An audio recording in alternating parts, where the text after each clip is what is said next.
حضرت ابن عباس اللہ کے نبی کے پاس آئے، کہا آپ تو اللہ کے پاس جا رہے ہیں، آپ بتائیے نا آپ کو غسل کیسے دیا جائے گا، آپ کو کفن کون دے گا، آپ کا جنازہ کون پڑھائے گا؟ نبی علیہ السلام نے غسل کے لیے بتا دیا کہ فلاں فلاں غسل دے گا۔ لیکن جب انتقال ہو گئے تو سارے پریشان ہو گئے کہ غسل دیں تو نبی علیہ السلام کو کیسے دیں، کیا کپڑے اتارے جائیں یا نہ اتارے جائیں؟ تو سارے کے سارے ایک دم اللہ کی طرف سے سارے کے سارے صحابہ پہ غشی طاری ہوئی، جیسے انسان کے اوپر اونگ نہیں آ جاتی، اور غیب سے آواز آئی، کہا کہ نبی علیہ السلام کے کپڑوں کے ساتھ ہاتھ نہیں لگانا، اللہ کے نبی کے کپڑوں کو نہیں اتارنا، کپڑوں کے ساتھ نبی علیہ السلام کو غسل دیا جائے گا۔ یوں حضرت علی پانی ڈال رہے ہیں، آنکھوں سے آنسو ہیں، فضل بن عباس اللہ کے نبی کے جسم کو مر رہے ہیں، اور حضرت علی کی آنکھوں میں آنسو آ رہے ہیں، اور ساتھ کہہ رہے ہیں اے نبی جی اگر آپ نے صبر کا حکم نہ دیا ہوتا، اے نبی جی اگر آپ نے صبر کا حکم نہ دیا ہوتا، آج ہم رو کے امت کو بتاتے کہ غم کیسے منایا جاتا ہے، آج ہم امت کے سامنے رو کے ان کو بتاتے کہ کس قسم کے حالات ہمارے اوپر آ رہے ہیں، لیکن آپ کا حکم ہے صبر کا، ہم صبر کریں گے۔ پھر حضرت ابن عباس نے پوچھا کہ نبی جی آپ بتائیے آپ کا جنازہ کون پڑھائے گا؟ اللہ کے نبی کی آنکھوں میں آنسو آ گئے، کہا ابن عباس میرا جنازہ پڑھایا نہیں جائے گا، جب میرا انتقال ہو جائے مجھے غسل دیا جائے، کفن دیا جائے، کہا کمرے کے اندر حجرے کے اندر میری میت کو رکھ لینا۔ اس کے بعد سب سے پہلے میرے دو وزیر ہیں، حضرت جبریل آئیں گے، حضرت میکائیل آئیں گے، وہ آ کے مجھ پہ درود شریف پڑھیں گے، اس کے بعد 7 آسمانوں کے فرشتے آئیں گے، اس کے بعد مہاجرین مکہ آئیں گے، اس کے بعد اہل بیت آئیں گے، اس کے بعد ازواج مطہرات آئیں گے، اس کے بعد مہاجرین مکہ آئیں گے، پھر مدینے کے لوگ آئیں گے، مرد عورتیں، بات کافی لمبی بات ایک ایک کر کے بتایا نبی علیہ السلام نے۔ تو کہا یہ سارے کے سارے آئیں گے، کہا یہ مجھ پہ درود شریف پڑھیں گے، پھر اس کے بعد یہ جب جائیں گے پھر میں یہ میت کو قبر کے حوالے کر دینا۔ پھر نبی علیہ السلام کا یوں ہی ہوا، جب انتقال ہو گیا نبی علیہ السلام 2 فرشتے آئے، حضرت جبرائیل آئے، حضرت میکائیل آئے، نبی علیہ السلام پہ درود شریف، یوں ہی آسمانوں کے فرشتوں کی قطار بنی، وہ آئے، پھر اس کے بعد اہل بیت آئے، پھر ازواج مطہرات، پھر اس کے بعد مہاجرین مکہ، پھر مدینے کے صحابہ، صحابیات، بچے، غلام، سارے کے سارے آئے۔ نبی علیہ السلام پہ درود شریف پڑھنے کے بعد اللہ کی نبی کی میت کو اٹھایا گیا، پھر قبر کے حوالے جب کرنے لگے، مغیرہ بن شعبہ رضی اللہ تعالیٰ عنہ بڑے سمجھدار تھے، بڑے تیز تھے، یہ کہتے ہیں جب اللہ کے نبی کو قبر میں اتارا، کہا عجیب سی کیفیت تھی، ظاہر ہے ہر صحابہ کی کیفیت ایسی تھی، کوئی بھی قریب جا نہیں سکتا تھا۔ جب اللہ کے نبی کو اتارا، کہا میرے ہاتھ پہ انگلی پہ انگوٹھی تھی، میں نے اس انگوٹھی کو اٹھا کے قبر میں پھینک دیا۔ علی رضی اللہ تعالیٰ سے کہا کہ میری انگوٹھی نیچے گری، اگر اجازت تو اٹھا لوں، ظاہر نظر آ رہی تھی سامنے نیچے گری، کہا اٹھا لو۔ حضرت مغیرہ بن شعبہ قبر کے اندر اترے، وہ تو انگوٹھی تو بانا تھی، نبی علیہ السلام کے سینے کے ساتھ چپک کے ایسے روئے، ایسے دھاڑے مار کے روئے کہ سارے کے سارے صحابہ کی چیخیں نکل پڑی تھی۔ یہ وہ صحابی رسول ہے کہ آخری مرتبہ نبی علیہ السلام کے جسم کے ساتھ ان کا جسم لگا تھا۔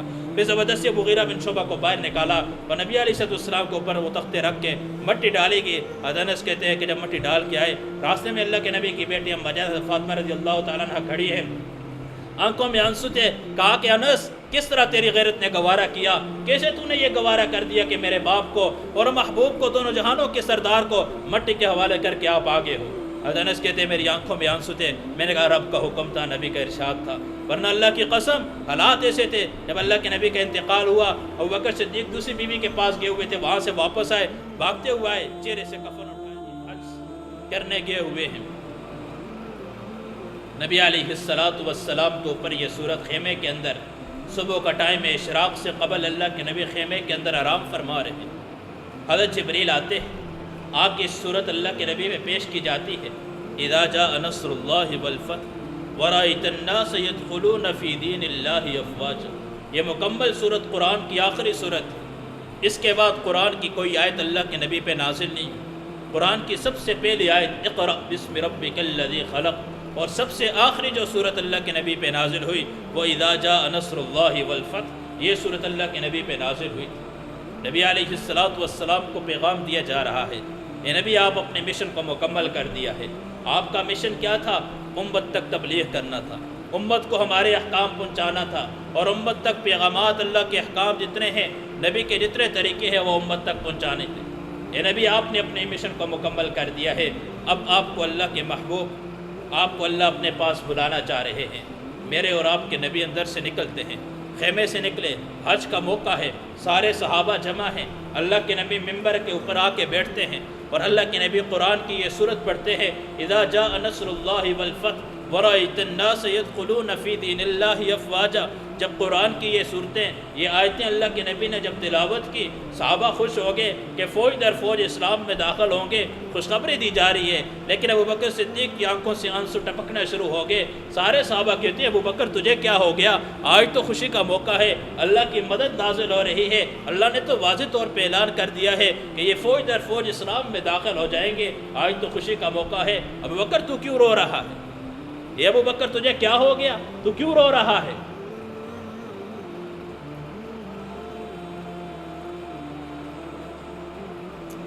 ابو بکر صدیق رضی اللہ تعالیٰ عنہ کو اللہ نے عجیب فراست عطا کی ہوئی تھی۔ ابو بکر صدیق کوئی معمولی صحابی نہیں تھے، انبیاء کے بعد دنیا میں سب سے افضل ترین جو شخص ہے وہ ابو بکر صدیق ہے۔ کہا آپ اس کو دیکھتے ہو، آپ یہ دیکھ رہے ہو کہ فوج در فوج اسلام میں داخل ہو رہے ہیں، اے نبی جی ہم نے دین کو مکمل کر دیا ہے۔ یہ اللہ کے نبی کو اشارہ ہے، اے نبی آپ کا مشن مکمل ہو چکا ہے، ابھی ہم آپ کو اپنے پاس بلائیں گے، ابھی ہم آپ کو اپنے پاس لے کر آئیں گے۔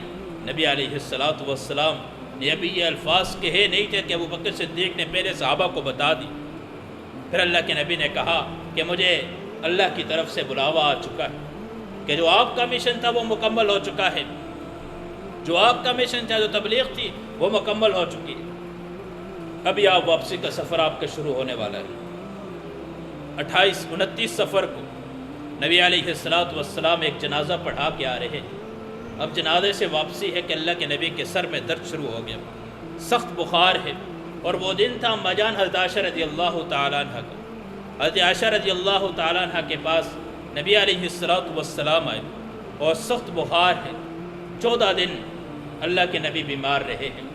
انتقال سے پہلے 14 دن اللہ کے نبی سخت بخار کے اندر اور سخت سر درد کے اندر صحابہ اللہ کے نبی کے پاس آتے اور روتے، نبی علیہ السلام ان کو حوصلہ دیتے اور ان کے لیے دعائیں کرتے کہ اللہ آپ کی مدد کریں گے، دین کے کام کو ایسے ہی کرنا ہے جیسے میں نے تم تک تبلیغ کو پہنچایا، جیسے میں نے آپ تک دین کو پہنچایا ہے، یوں ہی آگے پہنچانا ہے۔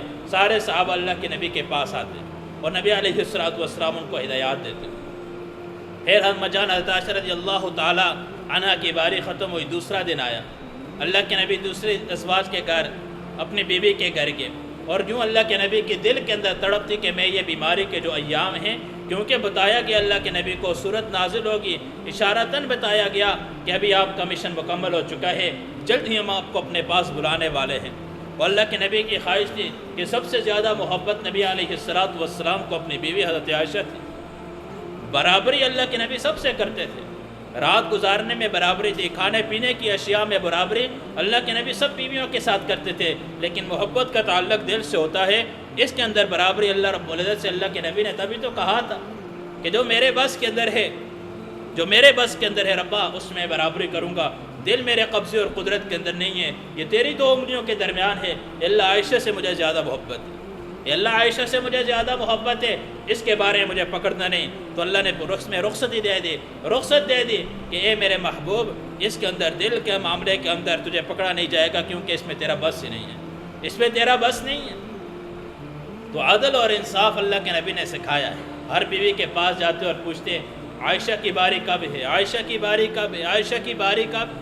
ازواج مطہرات سمجھ گئیں کہ نبی علیہ السلام کی چاہت یہ ہے، اللہ کے نبی کی خواہش یہ ہے کہ جو بیماری کے ایام میں حضرت عائشہ رضی اللہ تعالیٰ عنہ کے گھر میں گزارے۔ یہ اما جان حضرت عائشہ رضی اللہ تعالیٰ عنہ کی خاص خصوصیت تھی کہ اللہ کے نبی کے آخری ایام وہاں گزرے تھے۔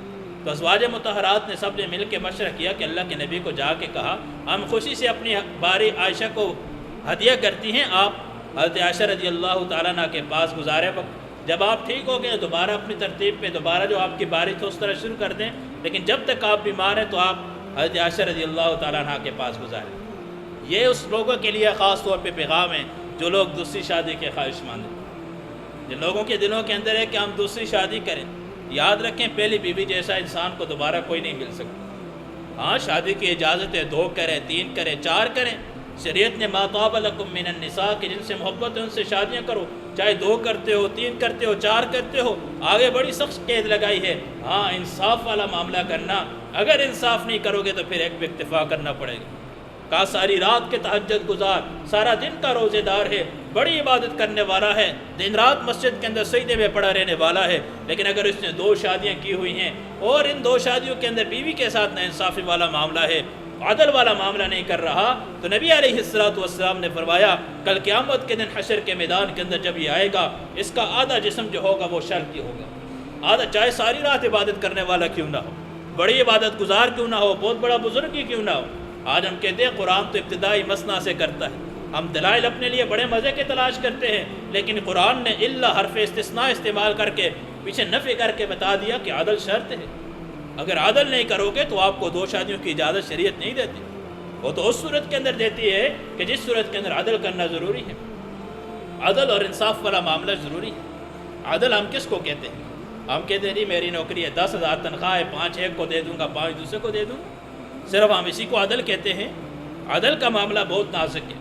ہم اپنے اسلاف کی زندگی کو دیکھیں، غالباً اشرف علی تھانوی رحمہ اللہ کے بارے میں آتا ہے کہ جب انہوں نے دوسری شادی کی ایسا انصاف کرتے تھے کہ ان کے مریدین کہنے پہ مجبور ہو گئے کہ حضرت آپ نے تو آپ کی زندگی کو، آپ کے معمولات کو دیکھ کے ہم اس بات کے اوپر مجبور ہو گئے کبھی زندگی میں دوسری شادی نہیں کریں گے، کہ باہر سے کوئی فروٹ بھی لے کر آتے، اس کو بھی کوئی مثال کے طور پہ خربوزہ ہے، اس کو بھی 2 کرتے، ایک بیوی کے گھر میں بیچتے، ایک دوسری بیوی کے گھر میں بیچتے تھے، ایک کے پاس، ایک دوسری کے پاس، یوں عدل اور انصاف والا معاملہ۔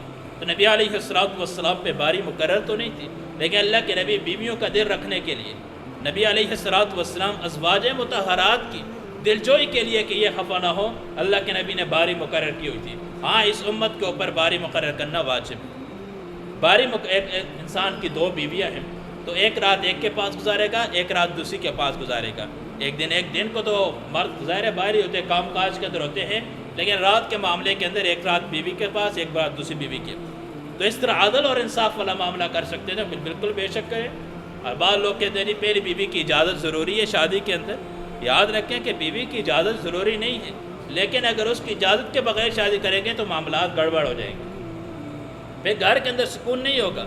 اب بیچارہ دن کو باہر کی ٹینشنوں سے، باہر کے معاملات سے تھکا ہوا آ گیا، رات کو صلح کروانے پہ لگے گا، پھر مسائل بگڑ جائیں گے۔ اس وجہ سے کہتے ہیں کہ پہلی بیوی سے اجازت لینا شرعاً جائز، ضروری نہیں ہے کہ بھئی اس کی اجازت ہوگی تو ہوگی، نہیں، لیکن پہلی بیوی کو اپنے ساتھ لے کے چلے گا تو گھر سکون سے بسے گا۔ اگر پہلی بیوی کی اجازت نہیں ہوگی، اس کو رضامندی نہیں ہوگی، ویسے ہی کر لے گا، اس کی اجازت کے بغیر کرے گا تو گھر میں سکون نہیں ہوگا، لڑائی اور جھگڑے ہی ہوں گے۔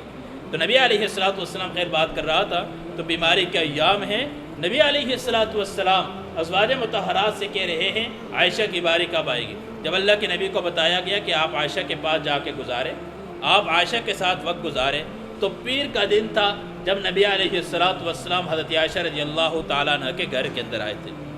اما جان حضرت عائشہ رضی اللہ تعالیٰ عنہ کے پیر کے دن آئے تھے، اگلے پیر کو اللہ کے نبی کا انتقال ہو گیا، آخری جو 7-8 دن تھے، آخری جو ہفتہ تھا، وہ سارا کا سارا اما جان حضرت عائشہ رضی اللہ تعالیٰ عنہ کے پاس گزارا۔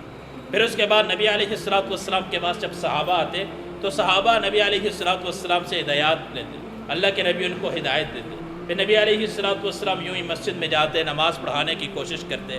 حضرت ابن عباس رضی اللہ تعالیٰ عنہ، فضل بن عباس ہیں، حضرت علی رضی اللہ تعالیٰ عنہ، ان کے کندھوں کے اوپر اللہ کے نبی ہاتھ رکھے اور یوں اللہ کے نبی کے پاؤں زمین پہ نہیں لگ رہے تھے، بیماری اور بخار اور شدید اتنا شدت سے اور اتنا تیز اللہ کے نبی کو بخار تھا کہ زمین پہ پاؤں نہیں رکھ رہے تھے۔ حضرت فضل بن عباس رضی اللہ تعالیٰ عنہ اور حضرت علی رضی اللہ تعالیٰ عنہ کے کندھوں پہ ایسے سہارا دیا ہوا ہے اور اللہ کے نبی کے پاؤں ایسے کانپ رہے ہیں، اور یوں اللہ کے نبی مسجد کے اندر آئے اور مسجد کے اندر آ کے اللہ کے نبی نماز پڑھاتے رہے۔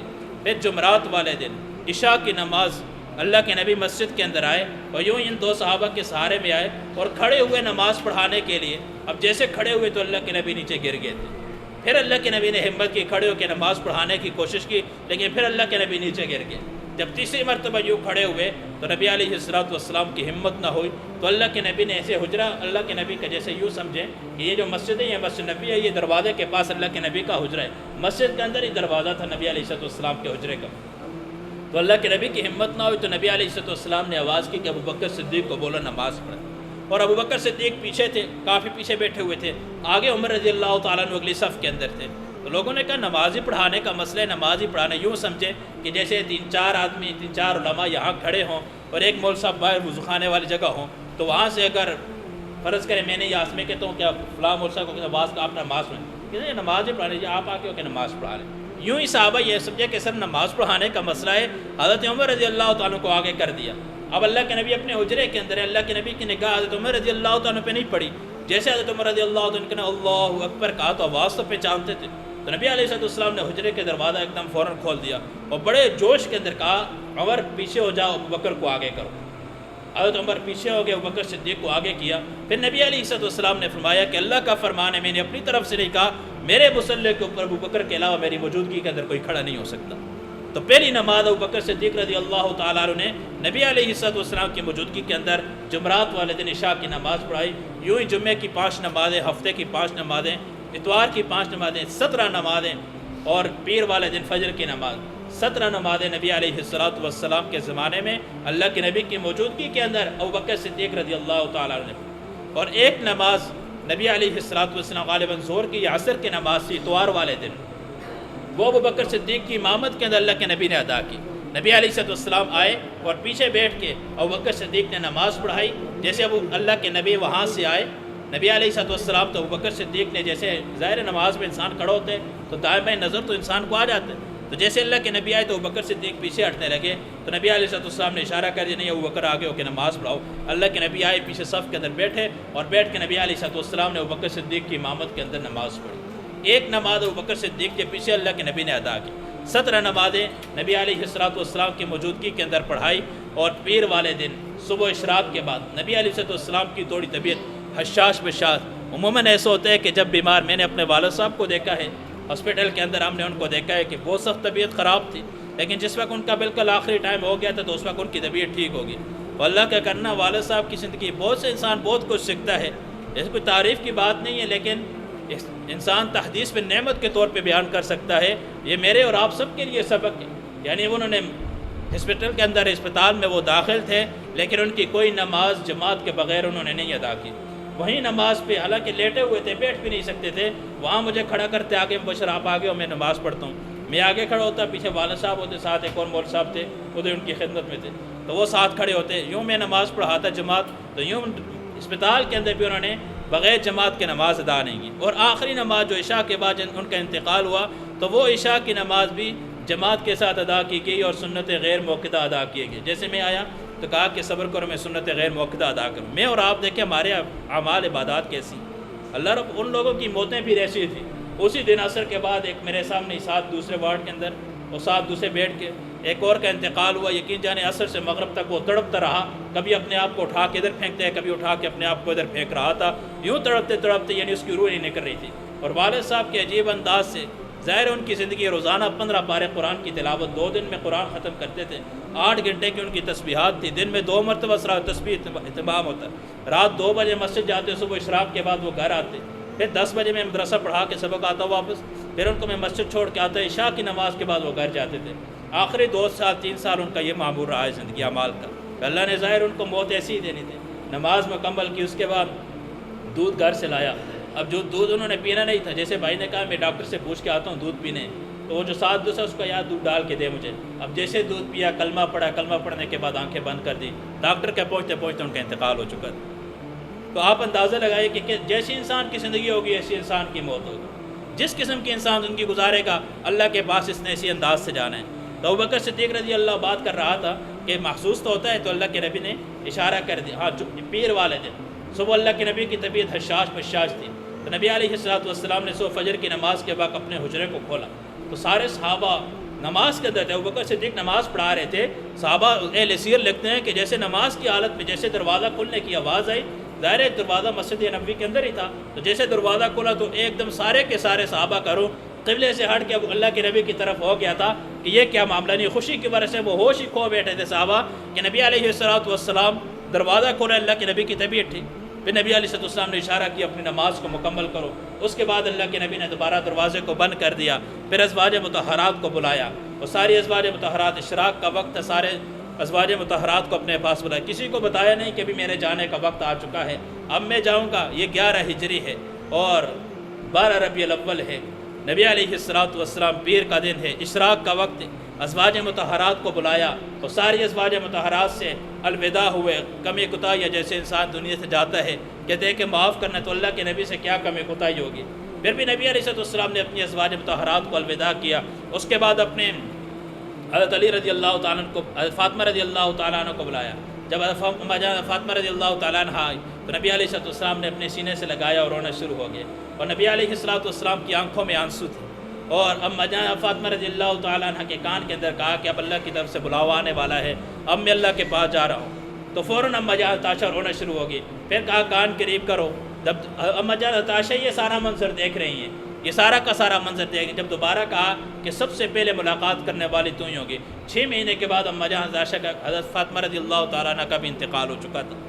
اب اس کے بعد دوبارہ وہ مسکرائی، خوشی ہوگی کہ دوبارہ اپنے باپ سے سب سے پہلے ملاقات میری ہوگی. اب اس کے بعد حضرت علی رضی اللہ تعالیٰ عنہ کو بلایا. پھر اس کے بعد حسنین کو بلایا، حضرت حسن اور حضرت حسین رضی اللہ تعالیٰ عنہ کو اپنے پاس، اور ان کو اپنے سینے سے لے گئے. ایک اماں جان فاطمہ کی بار آنکھوں سے آنسو نکلے، لیکن جب حضرت حسن اور حضرت حسین کو اپنے سینے سے لگایا تو نبی علیہ السلام کی آنکھوں سے آنسو نکلنے کے ساتھ منہ سے آواز بھی نکلی، یعنی جیسے ہم کہتے ہیں دھاڑے مار کے رونا تھا بہت اونچا، لیکن یہ کہ اللہ کے نبی آواز کے ساتھ حضرت حسن حسین کو دیکھ کے روئے تھے. یاد رکھیں، یہاں ایک اور بات میں مختصر سے کرتا جاؤں، اپنی اولاد کو عزت دیا کرو. نبی علیہ السلام نے فرمایا اکرموا اولادکم، اپنی اولاد کو عزت دیا کرو. آج ہم اپنی اولاد کی پرواہ نہیں کرتے، ہم اپنی اولاد کی کسی چیز کی خیر خبر نہیں لیتے، وقت موقع پہ ان کو ڈانٹ دیتے ہیں، غصہ کرتے ہیں. یہ اپنی اولاد کے دلوں کے اندر نفرت بھر رہے ہیں. یاد رکھیں، اگر آج ہم ان کو محبت نہیں دیں گے، کل کے دن جب ہمیں ان کی ضرورت ہوگی تو یہ ہمارا ادب نہیں کریں گے، ہمیں یہ محبت سے پیش نہیں آئیں گے. اس لیے نبی علیہ السلام کی زندگی کو دیکھیے کہ اپنے نوازوں کے ساتھ اللہ کے نبی کا کتنی محبت تھی. اللہ کے نبی کے اپنے بیٹے تو نہیں تھے، بچپن میں اس دنیا سے رخصت ہو گئے. حضرت ابراہیم تھے، باقی جو تھے دنیا میں رخصت ہو گئے، لیکن نوازوں کے ساتھ نبی علیہ السلام کا برتاؤ کیسا تھا. آتے ہیں صحابہ کہتے ہیں کہ اللہ کے نبی سجدے کے اندر پڑے ہیں، حضرت حسن حضرت حسین آتے ہیں اللہ کے نبی کے کندھے کے اوپر، کمر پہ اللہ کے نبی کے سوار ہو گئے. آج کا کوئی مولوی ہوتا، آج کا کوئی بزرگ ہوتا، صوفی ہوتا، آپ کا کیا حال ہے؟ بچوں کو چھوڑتا؟ نماز کی حالت میں تو میرے اوپر آ گیا ہے، کتنا برا برا کہتا، گالیاں بھی دیتا، ڈانٹتا بھی، مارتا بھی، کہ شرم نہیں آتی میں نماز پڑھ رہا ہوں. دونوں جہانوں کے سردار سجدے کی حالت میں ہیں، اور صحابہ پیچھے ہزاروں کی تعداد میں کھڑے ہیں، صحابہ کی صفیں بنی ہوئی ہیں، اور صحابہ کہتے ہیں کہ اتنا لمبا سجدہ ہو گیا تو ہم تو ڈر ہی گئے. حضرت ابن مسعود کہتے ہیں کہ میں نے تھوڑا سا سر اٹھایا اور جا کے دیکھا، میں نے کہا خیریت تو ہے کہ بے ہوش ہو گیا، اللہ کے نبی اتنا لمبا سجدہ ہو گیا اچانک. کہا میں کیا دیکھ رہا ہوں کہ حسن اور حسنین اللہ کے نبی کے کندھے کے اوپر سوار ہیں. اور کہا کہ میں نے جیسے آگے ہاتھ بڑھائے، جیسے ہوتے ہیں نماز پڑھے دوسرا ہاتھ، کہا کہ جیسے میں نے ہاتھ بڑھایا کہ ان بچوں کو اتاروں تو اللہ کے نبی سجدہ جو تھے وہ ایسے صحیح لمبا کرتے تھے. بغل اللہ کے نبی حدیث کے اندر بھی آتے ہیں سجدہ ایسے کرو کہ بکری کا بچہ نیچے سے گزر سکے، ایسے کندھوں کے ساتھ جوڑنا ٹانگوں، یہ مکروہ تحریمی، ایسا نہیں کرنا چاہیے. تو اللہ کے نبی ظاہر سجدے کے اندر تھے، نظر آ رہا تھا کوئی بچوں کو اتار رہا ہے، تو نبی علیہ السلام نے اپنے ہاتھ سے ایسے اشارہ کر دیا کہ بچوں کو نہ اتار. تو صحابہ پیچھے ہیں. جب تک حضرت حسن اور حسین اللہ کے نبی کے کندھے پہ سوار تھے، اس وقت تک اللہ کے نبی سجدے کی حالت میں تھے. اس وقت تک اللہ کے نبی نے سر سجدے سے نہیں اٹھایا. تو یوں جس وقت اللہ کے نبی کے وہ نواسے اترے تو اس کے بعد اللہ کے نبی سجدے سے سر اٹھے. یوں ہی ممبر کے اوپر بیٹھے خطبہ دے رہے ہیں. آپ اندازہ لگائیے میں یہاں بیٹھا ہوں، سامنے سے میرا بیٹا آ جائے اور میں خطبے کو چھوڑ کے بیٹھا ہوں، آپ سارے میرے مخالف ہو جائیں. مول صاحب آپ ممبر پہ بیٹھے ہیں، آپ مسجد کے اندر ہیں، آپ ممبر رسول پہ بیٹھے ہوئے بیان کر رہے ہیں، خطبہ دے رہے ہیں، اور آپ اپنے بچوں کے ساتھ کہہ رہے ہیں، سارے کفر کا فتویٰ لگا رہے ہیں. لیکن دونوں جہانوں کے سردار بیٹھے. نبی علیہ السلام نے خطبے کو الگ کیا، بچے بھی صحیح چل نہیں کبھی گرتے، اللہ کے نبی خود اترے، صحابہ کو بھی نہیں کہا، خود گئے وہاں سے اپنے بچوں کو اٹھایا، آ کے بٹھایا. اس کے بعد نبی علیہ السلام نے قرآن کی آیت پڑھی، کہا کہ اللہ کے سچ فرمایا ہے کہ مال اور اولاد جو ہے وہ فتنہ ہے، یہ دین سے انسان کو دور کر دیتے ہیں. تو اندازہ لگائیے کہ اللہ کے نبی کا اولاد کے ساتھ برتاؤ کیا تھا، میرا اور آپ کا اپنی اولاد کے ساتھ کیا برتاؤ ہے.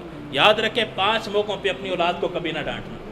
5 موقع چھوٹے جو بچے ہوتے ہیں اپنی اولاد کو 5 موقعوں پہ نہ ڈانٹنا.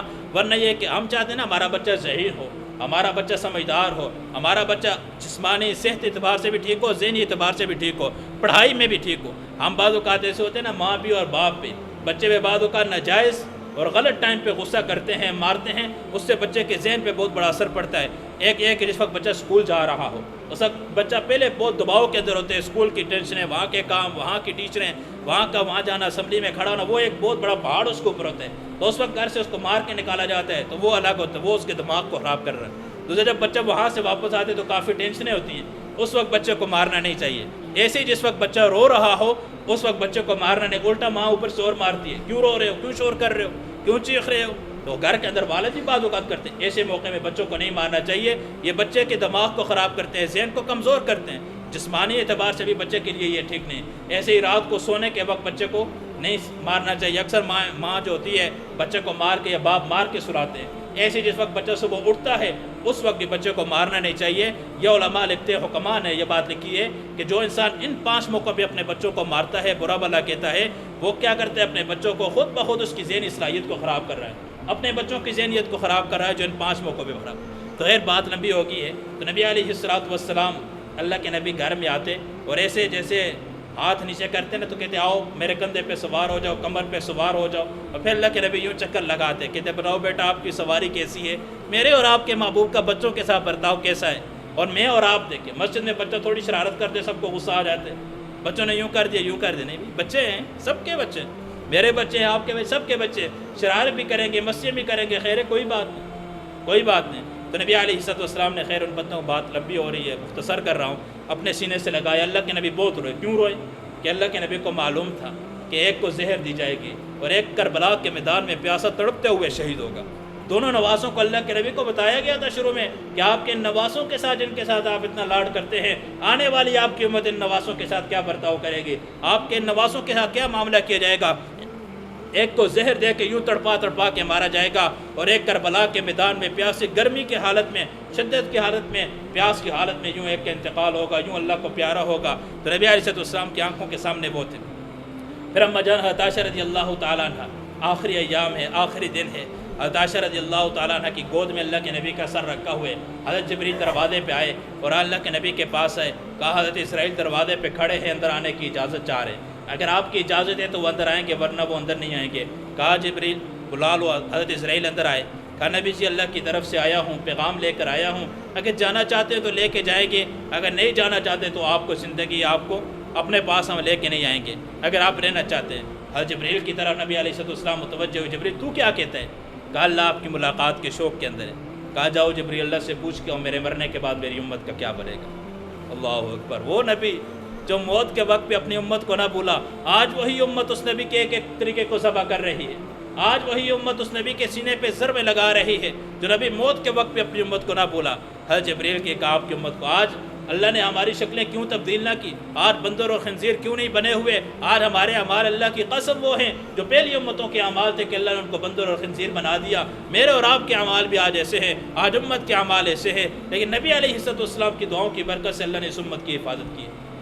کہا اے جبریل جا کے بتاؤ میرے محبوب کو آپ کی امت کو اکیلا نہیں چھوڑیں گے، آپ کی امت کو اکیلا نہیں چھوڑیں گے. پھر کہا کہ حضرت اسرائیل کے متوجہ ہوئے ٹھیک ہے میں اللہ کے پاس جانا چاہتا ہوں. یوں نبی علیہ السلام کا انتقال ہوا. حضرت اس وقت انتقال سے پہلے حضرت ابن عباس اللہ کے نبی کے پاس آئے. کہا آپ تو اللہ کے پاس جا رہے ہیں، آپ بتائیے نا آپ کو غسل کیسے دیا جائے گا، آپ کو کفن کون دے گا، آپ کا جنازہ کون پڑھائے گا. نبی علیہ السلام نے غسل کے لیے بتا دیا کہ فلاں فلاں غسل دے گا. لیکن جب انتقال ہو گئے تو سارے پریشان ہو گئے کہ غسل دیں تو نبی علیہ السلام کو کیسے دیں، کیا کپڑے اتارے جائیں یا نہ اتارے جائیں. تو سارے کے سارے ایک دم اللہ کی طرف سے سارے کے سارے صحابہ پہ غشی طاری ہوئی، جیسے انسان کے اوپر اونگ نہیں آ جاتی. اور غیب سے آواز آئی، کہا کہ نبی علیہ السلام کے کپڑوں کے ساتھ ہاتھ نہیں لگانا، اللہ کے نبی کے کپڑوں کو نہیں اتارنا، کپڑوں کے ساتھ نبی علیہ السلام کو غسل دیا جائے گا. یوں حضرت علی پانی ڈال رہے ہیں، آنکھوں سے آنسو ہیں. فضل بن عباس اللہ کے نبی کے جسم کو مر رہے ہیں، حضرت علی کی آنکھوں میں آنسو آ رہے ہیں اور ساتھ کہہ رہے ہیں اے نبی جی اگر آپ نے صبر کا حکم نہ دیا ہوتا، اے نبی جی اگر آپ نے صبر کا حکم نہ دیا ہوتا، آج ہم رو کے امت کو بتاتے کہ غم کیسے منایا جاتا ہے، آج ہم امت کے سامنے رو کے ان کو بتاتے کہ کس قسم کے حالات ہمارے اوپر آ رہے ہیں، لیکن آپ کا حکم ہے صبر کا، ہم صبر کریں گے. پھر حضرت ابن عباس نے پوچھا کہ نبی جی آپ بتائیے آپ کا جنازہ کون پڑھائے گا. اللہ کے نبی کی آنکھوں میں آنسو آ گئے. کہا ابن عباس میرا جنازہ پڑھایا نہیں جائے گا، جب میرا انتقال ہو جائے مجھے غسل دیا جائے، کفن دیا جائے. کہا کمرے کے اندر حجرے کے اندر میری میت کو رکھ لینا. اس کے بعد سب سے پہلے میرے 2 وزیر ہیں، حضرت جبریل آئیں گے، حضرت میکائیل آئیں گے، وہ آ کے مجھ پہ درود شریف پڑھیں گے. اس کے بعد 7 آسمانوں کے فرشتے آئیں گے. اس کے بعد مہاجرین مکہ آئیں گے، اس کے بعد اہل بیت آئیں گے، اس کے بعد ازواج مطہرات آئیں گے، اس کے بعد مہاجرین مکہ آئیں گے، پھر مدینے کے لوگ آئیں گے، مرد عورتیں. بات کافی لمبی بات ایک ایک کر کے بتایا نبی علیہ السلام نے. تو کہا یہ سارے کے سارے آئیں گے، کہا یہ مجھ پہ درود شریف پڑھیں گے، پھر اس کے بعد یہ جب جائیں گے پھر میں یہ میت کو قبر کے حوالے کر دینا. پھر نبی علیہ السلام کا یوں ہی ہوا جب انتقال ہو گیا. نبی علیہ السلام 2 فرشتے آئے، حضرت جبرائیل آئے، حضرت میکائیل آئے، نبی علیہ السلام پہ درود شریف، یوں ہی آسمانوں کی فرشتوں کی قطار بنی وہ آئے، پھر اس کے بعد اہل بیت آئے، پھر ازواج مطہرات، پھر اس کے بعد مہاجرین مکہ، پھر مدینہ کے صحابہ، صحابیات، بچے، غلام، سارے کے سارے آئے۔ نبی علیہ السلام پہ درود شریف پڑھنے کے بعد اللہ کی نبی کی میت کو اٹھایا گیا، پھر قبر کے حوالے جب کرنے لگے، مغیرہ بن شعبہ رضی اللہ تعالیٰ عنہ بڑے سمجھدار تھے، بڑے تیز تھے، یہ کہتے ہیں جب اللہ کے نبی کو قبر میں اتارا، کہا عجیب سی کیفیت تھی، ظاہر ہے ہر صحابہ کی کیفیت ایسی تھی، کوئی بھی قریب جا نہیں سکتا تھا۔ جب اللہ کے نبی کو اتارا، کہا میرے ہاتھ پہ انگلی پہ انگوٹھی تھی، میں نے اس انگوٹھی کو اٹھا کے قبر میں پھینک دیا۔ علی رضی اللہ تعالیٰ سے کہا کہ میری انگوٹھی نیچے گری، اگر اجازت تو اٹھا لوں، ظاہر نظر آ رہی تھی سامنے نیچے گری، کہا اٹھا لو۔ حضرت مغیرہ بن شعبہ قبر کے اندر اترے، اور وہ تو انگوٹھی تو بانا تھی، نبی علیہ السلام کے سینے کے ساتھ چپک کے ایسے روئے، ایسے دھاڑے مار کے روئے کہ سارے صحابہ کی چیخیں نکل پڑی تھی۔ یہ وہ صحابی رسول ہے کہ آخری مرتبہ نبی علیہ السلام کے جسم کے ساتھ ان کا جسم لگا تھا۔ پھر زبردستی مغیرہ بن شعبہ کو باہر نکالا اور نبی علیہ السلام کے اوپر وہ تختے رکھ کے مٹی ڈالی گئی۔ انس کہتے ہیں کہ جب مٹی ڈال کے آئے، راستے میں اللہ کے نبی کی بیٹی ام جنت فاطمہ رضی اللہ تعالیٰ عنہ کھڑی ہے، آنکھوں میں آنسو تھے۔ کہا کہ انس، کس طرح تیری غیرت نے گوارا کیا، کیسے تو نے یہ گوارا کر دیا کہ میرے باپ کو اور محبوب کو، دونوں جہانوں کے سردار کو مٹی کے حوالے کر کے آپ آگے ہو۔ حضرت انس کہتے ہیں میری آنکھوں میں آنسو تھے، میں نے کہا رب کا حکم تھا، نبی کا ارشاد تھا، ورنہ اللہ کی قسم حالات ایسے تھے۔ جب اللہ کے نبی کا انتقال ہوا، ابوبکر صدیق دوسری بیوی کے پاس گئے ہوئے تھے، وہاں سے واپس آئے، بھاگتے ہوئے آئے، چہرے سے کفن اٹھایا اور اس کے بعد اللہ کے نبی کے ماتھے پہ بوسہ دیا۔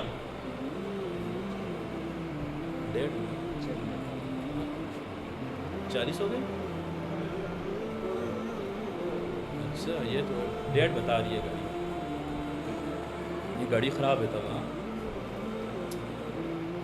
چلیں بات ختم کرتے ہیں، 1 منٹ بعد اب ختم کر لوں۔ تو ابوبکر صدیق رضی اللہ تعالیٰ عنہ نے آ کے بوسہ دیا اور اس کے بعد ممبر پہ نبی علیہ السلام کے ممبر پہ آ کے کھڑے۔ عمر رضی اللہ تعالیٰ عنہ ہاتھ میں تلوار لے کے دروازے میں کھڑے، جو کہے گا اللہ کے نبی کا انتقال ہو چکا ہے اس کی گردن الگ کر دوں گا۔ ابوبکر صدیق نے کہا عمر ذرا ٹھنڈا کھاؤ، بیٹھ جاؤ بیٹھ جاؤ۔ ابوبکر صدیق انکار کیا، میں کسی حال میں بیٹھنے کے لیے تیار نہیں ہوں۔ پھر ابوبکر صدیق رضی اللہ تعالیٰ نے قرآن کی آیتیں پڑھی، انک میت فانہم میتون۔ پھر اس کے بعد کہا کہ لوگوں سن لو، جو محمد صلی اللہ علیہ وسلم کی پوجا کرنے والے ہیں، جو محمد صلی اللہ علیہ وسلم کی عبادت کرنے والے ہیں، آج اللہ کے نبی کا انتقال ہو چکا ہے، اور جو اللہ کی عبادت کرنے والے ہیں، اللہ حی لا قیوم، اسے کبھی موت نہیں آئے گی، وہ ہمیشہ کے لیے زندہ ہے۔ یاد رکھو اللہ کی ذات کبھی دنیا سے رخصت نہیں ہوگی، اسے کبھی موت نہیں آئے گی۔ جو اللہ کی عبادت کرنے والے وہ ہمیشہ کے لیے۔ اور عمر کہتے ہیں جب یہ آیتیں ابوبکر صدیق نے ممبر میں کھڑے ہو کے پڑھی تو یوں لگ رہا تھا جیسے یہ آیتیں ابھی نازل ہو رہی ہیں۔ کہا کہ میں سے کھڑا تھا اور وہیں نیچے گر گیا اور بے ہوشی کی حالت میں۔ جو اس کے بعد جب مجھے ہوش آیا، پھر مجھے سمجھ آئی واقعی اللہ کے نبی کا انتقال ہو چکا ہے۔ اللہ رب العزت نبی علیہ السلام نے جاتے ہوئے 2 وصیتیں کی تھیں۔ اللہ کے نبی دنیا سے رخصت ہوئے جاتے ہوئے کہا، اے میری امت، نماز کو نہ چھوڑنا، نماز کا اہتمام کرنا۔ دوسرا کہا اپنے غلاموں کے بارے میں، اپنے نوکروں کے بارے میں مجھ سے ڈرتے رہنا، ان کا بڑا خیال کرنا، غلام اور نوکروں کے ساتھ بڑا حسن سلوک والا معاملہ کرنا۔ اللہ کے نبی کی آخری 2 وصیتیں، 2 نصیحتیں میرے اور آپ کے لیے بھی، ہم بھی نیت عزم کریں انشاءاللہ ایک نماز کا اہتمام کریں گے۔ دوسرا ہمارے ماتحت جتنے لوگ ہیں، جتنے ہمارے ماننے والے ماتحت ہیں، غلام ہیں، گھر کے اندر کام کرنے والے، یہ کوئی بھی ہے جہاں ہم کاروبار میں ہیں، ان کے ساتھ حسن سلوک والا معاملہ کریں گے۔ وآخر دعوانا الحمدللہ۔